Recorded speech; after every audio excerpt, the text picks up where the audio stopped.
Just recap-wise of last week, very similar to what I said after the game. I thought it was obviously a hard-fought game, but after watching, I do feel better about a lot of things. And defensively in particular, we played better than I actually thought.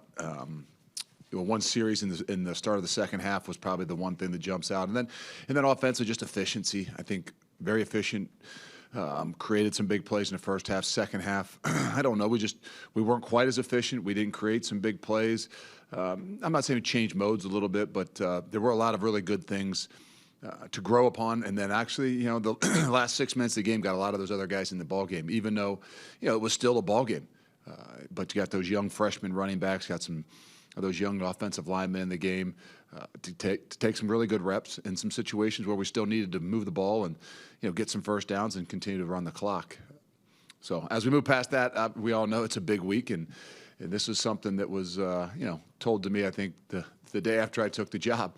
Not that I was looking at that in particular as the whole thing happened, but over a year and a half ago, this was something that was brought up, and not something I spent a whole lot of time thinking about until now. And so this is a great opportunity, and I think our guys are extremely excited. As we went into fall camp, these were the things that were in front of us, and we knew that. This is kind of the start. Not that the first two games weren't the start of the season, but we knew that this was going to be the opportunity and the point in time when we really, really get to see where we are and who we are. And so that challenge is in front of us, and I think we're really excited about it.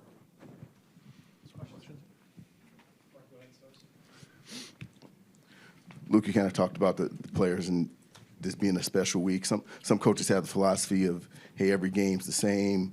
Do you like the idea that your guys feel like, hey, this is a unique type special opportunity? No, I mean, us as coaches like to try to say, hey, it was a routine. We do everything the same way no matter what it is, the faceless, nameless opponent.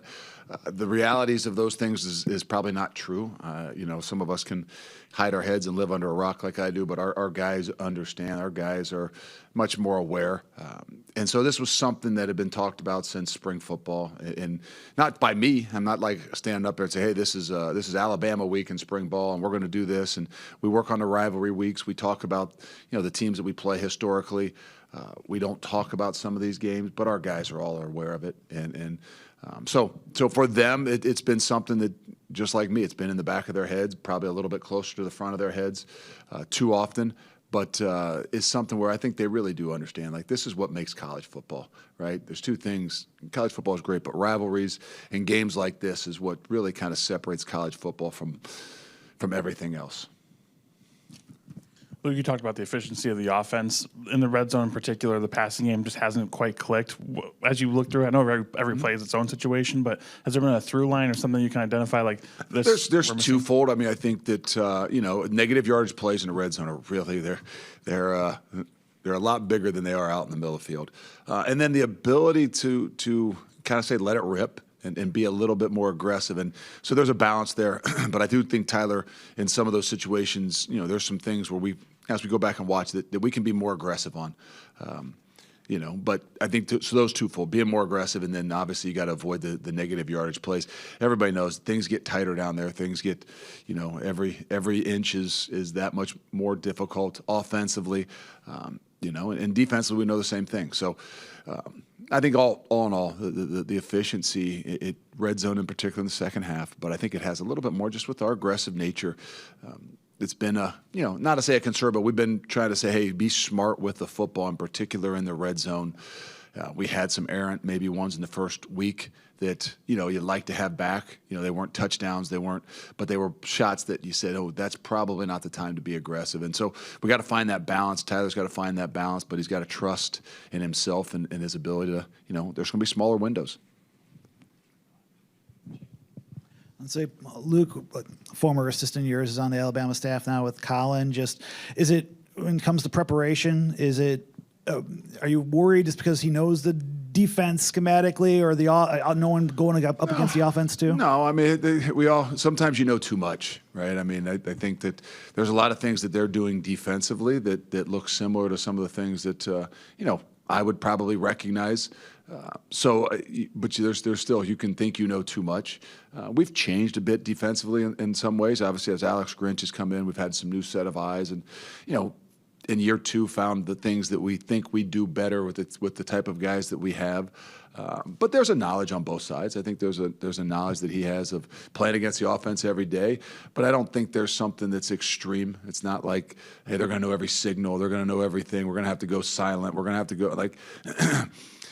If they worry too much about those things, just like the reverse, if I, watch the defense and say, okay, I think I know exactly what they're doing, then sometimes you spend too much time instead of, really focus on the things that you need to be able to do to be successful and to win a football game. So it's the same. There's some balance to that, but I don't think that there's something that's underlining that's going to have a greater impact on the game than the normal.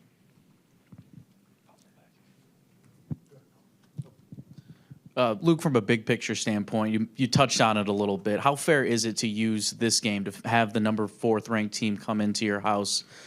From a bigger picture, give that program assessment. How big is that for you? Well, it's real big. I mean, every week is an assessment. That's the thing, right? You're evaluating, you're assessing, you're seeing how you're growing, the things that you're doing, but you know where you want to be. And I think that's what we've always kind of, since we walked in the door, and they've always had that here. I think Coach Alvarez has been one of the guys that brought that mentality and that idea in here. And if you want to be the best and you want to compete with the best, then you got to play the best. And this just gives you that opportunity, regardless of what they're ranked, right? I couldn't even tell you that they were 4.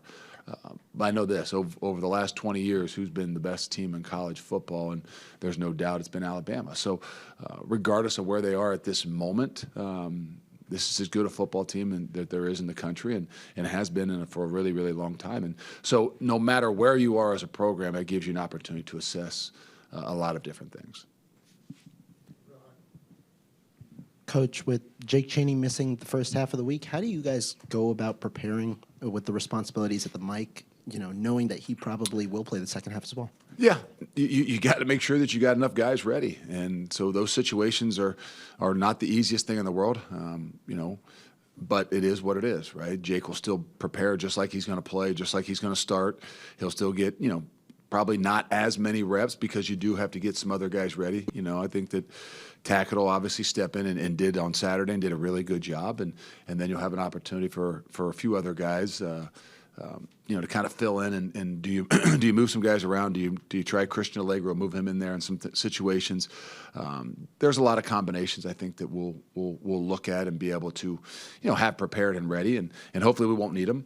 Hopefully nothing else happens, and you feel pretty good about where you are. But there's a lot of things. Tyler Janzy's a guy that'll, had done a really good job and got hurt in fall camp, and really kind of was only out for about 3 or 4 days, but really, was limited in a lot of things he could do. So he'll take some more reps in there this week as well, and which in the long run will help us. Luke, you obviously played this program a few years ago in the playoffs. You had a month to prepare last time, 6 days really this time. There are some pros and cons to that. Maybe not getting too far into it. Yeah. Just kind of. Well, there's a lot of different things. How much do you go back to all the Washington stuff? How much do you go back to just what they've done the first couple weeks?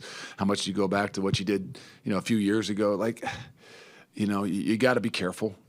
You still got to figure out what it is that you believe your players and your program can handle, and that's what you got to be able to go with. So we do have to find that balance, and that's the challenge to the coaches more than anything, right? We talked about it with somebody that has some idea of who you are and what you've done.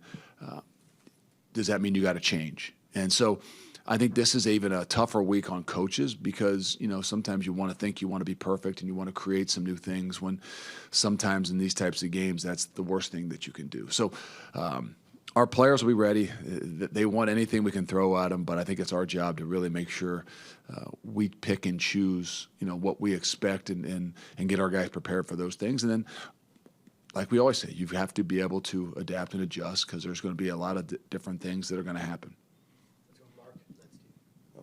With your outside linebacker group, has that group been maybe as disruptive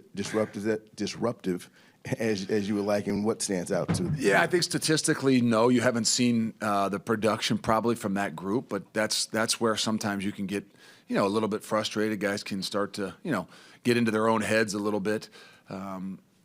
I would say as we went through the spring football and through fall camp, that was a big area where I thought we were a lot different than we were last year. And you might not have noticed that on the Saturdays. And a little bit of that is what we've seen in some situations. They've, in week one with a lot of the two tight end stuff, a lot of the, stretches and things that stayed inside. And then even this past week with, the multiplicity of, 12 personnel and 21 personnel, it didn't give those edge guys probably as many opportunities to create some havoc. But it's hard. It's hard on them too. But that's where you got to kind of stand the test of time, and you got to continue to grow. And there'll be plenty more opportunities this week for guys like that. But now it's even more critical that they really are sound in what they're doing, because this is a crew that if you give them an inch, if you give the quarterback a sliver, 6, 8, 10 yards are not 6, 8, 10 yards like they are normally. He can take it the distance. So it's one of those things where we're right at that position, right? Those guys want to create more. They want to have more production. They want to make some big plays when sometimes, and these are the situations where, guys, you can't be thinking about the big plays. You got to be thinking about the real consistent, sound things, because if you get out of place on a team like this, and in particular a quarterback like this, there's some really bad things that can happen. You had spoken after Saturday's game about how you would prefer that players not get ejected for targeting penalties. Not sure we want to go down this one, but go ahead. Just what's the pushback you've gotten when you've made that request? So in the I past? don't Do you have push any a whole- optimism of that ever? I don't push a whole lot. I'm not on the rules committee. I'm not. If I spend a whole lot of my time, like I've said before, on the rules committees and different things like that, there's so much changing within our programs. We got to really rely upon the people that are, that's their job. Whether it's the head of the officials or whatever that is, we need to rely upon them to kind of recognize the things that we're doing, and we want to take care of student athletes, and so that's a little bit more on them. In the off season, you'll bring it up, but I'm not going to spend a few days down there trying to change the world when everything within your own program's constantly changing. I just voiced my opinion again that somebody needs to take a good hard look at this, because I would imagine there's a lot of coaches that feel the same way, and we can't lose sight of some of these things, even though our landscape is changing and there's a lot of other things we need to worry about. It's still first and foremost about the players, and we need to make sure we give them all the opportunities. I know it's early in the week, but do you have any feel of where Tyree and Xavier are health-wise? No. Again, it's Monday, so I wouldn't have an idea. We didn't know till late in the week last week that Tyree wouldn't be available, and we still didn't really know. It was going to be a kind of a game time decision, and so I'm hopeful, and I would expect that everybody's able to play. But we'll have to push that thing as we get going in the week. You mentioned before you wanted to see more efficiency offensively consistently. Just on the whole, based on what you've seen through 2 games, what specifically do you think are the areas where this team needs to be better to give itself a chance, not only this week but the rest of the season offensively? Well, we talk about. There's in week one is incredibly efficient, right? Is the number of drives and the points per drive and things like that. We had said after week one it was creating some bigger plays. We did that this past week, and this the second half. I think the second half we weren't quite as efficient. We didn't take advantage of some of the opportunities that we had, and so I think there's a growth in that. I think that we all know that some shots down the field, some ability to create some of those different plays is something we got to continue to grow with. I don't know how. There's obviously it's a part of the plan to what you got to be able to do, but there's a nature to that of being aggressive, giving your quarterback some freedom to do some of those things and to take some of those shots is where I think that we're trying to figure out where that is, right? We have the utmost confidence in Tyler Van Dyke and his ability to make good decisions, and we've talked about that with the red zone stuff. But we also got to do a little bit better job of giving him some opportunities to take some of those shots down the field that might not be as efficient, right? You got to balance there by saying, hey, how do you become more efficient? Well, becoming more efficient isn't chucking the ball down the field always, right? But you do have to do some things and give some guys some chances and some opportunities to find more ways to create space. And I think that, no matter what offensively, to me, I'm not an offensive guy, but the number one thing I think about when I think about offense is creating space. And how do we do that? We got to still kind of grow in. Couple more, Jake. I'll say, Luke, with a week like this, I know visits, like recruiting visits, are different when you're trying to prepare for a game. But just how different is it when you're trying to, when you have recruits in town, but especially with Alabama having a big game atmosphere? What are your goals and objectives with these games? No, every weekend. I mean, guys, you only get 7 of these opportunities to be at your home, right? There's nothing better here.